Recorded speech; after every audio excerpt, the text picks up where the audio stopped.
Hi friends, welcome to my channel. ఈరోజు మరొక super వీడియోతో మీ ముందుకు వచ్చానండి. ఈరోజు వీడియో ఏంటి అంటే గులాబ్ జామ్ అండి.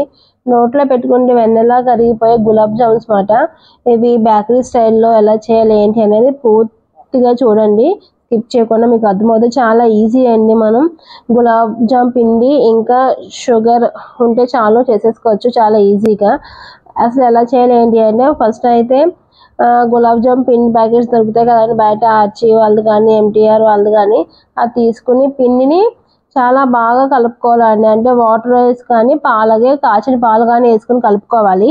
పాలు మిగడుతూ వేసుకుంటే ఇంకా బాగుంటుందండి, చాలా టేస్ట్ సూపర్ ఉంటుంది.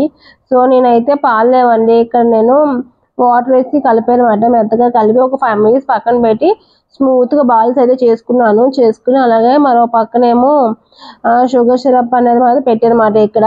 సో ఒక గ్లాస్ పిండికి ఒక గ్లాస్ షుగర్ వేసానండి ఇక్కడ నేను. మేము స్వీట్ కొంచెం తక్కువ తింటాము, అందుకు ఈక్వల్గా తీస్తాను. అలాగే కొంచెం స్వీట్ కావాలి అనుకుంటే కనుక గ్లాస్ పిండికి గ్లాసున్నర ఆర్ 2 గ్లాసులు షుగర్ వేసుకోండి, చాలా బాగుంటుంది, పర్ఫెక్ట్గా వస్తుంది, మీకు షుగర్ సరిపోతుంది. ఇక్కడ వచ్చేసి బాల్స్ నేను చాలా స్లోగా వత్తాలని, గట్టిగా రబ్ చేసేయడం అలా చేయకుండా స్లోగా ఒత్తుకొని బాల్స్లా చేసుకుని ఒక పక్కన ఆయిల్ రీఫ్రై చేసుకుంటున్నాను ఇక్కడ బాల్స్ని. ఒక పక్కన పాకం అయితే రెడీ చేసుకుంటున్నాను. పాకం రెడీ అయిపోయిందండి. అలానే ఈ బాల్స్ అన్నవి నేను సిమ్లోనే పెట్టి వేయించాలండి. ఎప్పుడు కూడా హైలో పెట్టి వేయించి లోపల అనేది కుక్ అవ్వదు.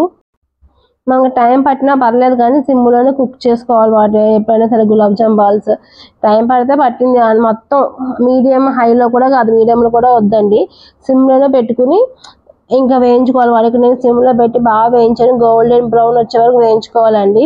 ఇక్కడైతే చాలా బాగా వచ్చినాయి. సో ఒక ట్రిప్ అయితే వేసి అవి పాకంలో వేస్తాను అనమాట. తర్వాత మిగిలిన బాల్స్ కూడా నేను ఆయిల్ వేసి ఫ్రై అనేది చేస్తున్నాను ఇక్కడ. సో చూడండి, చూపిస్తాను ఎంత బాగా అయిందో పాకంలో. సో నేను వేసిన 2-3 minutesకి అవి పాకంలో మునిగి పీల్చుకుని చాలా ఫ్లఫీగా చాలా మెత్తగా ఉన్నాయండి. చూడండి, మీకు చూపిస్తాను ఇక్కడ నేను. చూడండి ఎంత బాగా వచ్చిందో.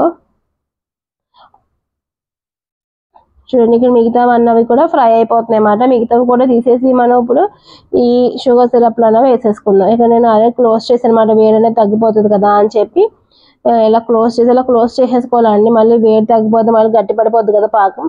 అలాగే మనకు ఇంకో టిప్ అండి, ఇక్కడ పాకం గట్టిపడకుండా ఉండాలి అంటే అందులో కొంచెం 1/2 tablespoon నిమ్మరసం అయితే గట్టిపడకుండా ఉంటుంది. సో కొంచెం లేట్గా చేసుకుంటున్నాము అన్నప్పటికీ మేమైతే ఫాస్ట్గా చేసాం కాబట్టి నిమ్మరసం అదేం వేయలేదండి. వెంటనే పాకం అయింది, వెంటనే ఇలా ఫ్రై చేసి వేసాను కాబట్టి నాకు సరిపోయింది, గట్టిపడలేదు పాకం.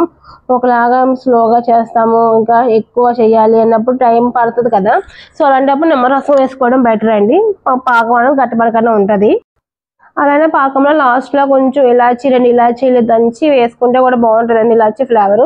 సో చూడండి, ఇక్కడైతే ఎంత ఫ్లఫీగా ఎంత మెత్తగా స్మూత్గా వచ్చింది. ఇలా నోట్లో పెట్టుకోగానే ఇంకా అలా నోట్లోకి వెళ్ళిపోతుంది, వెన్నెలా కరిగిపోతుంది. చాలా బాగుందండి గులాబ్ జామ్స్.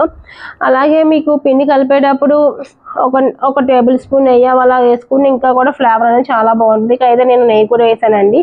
ఇదే వీడియో నచ్చితే లైక్ చేసి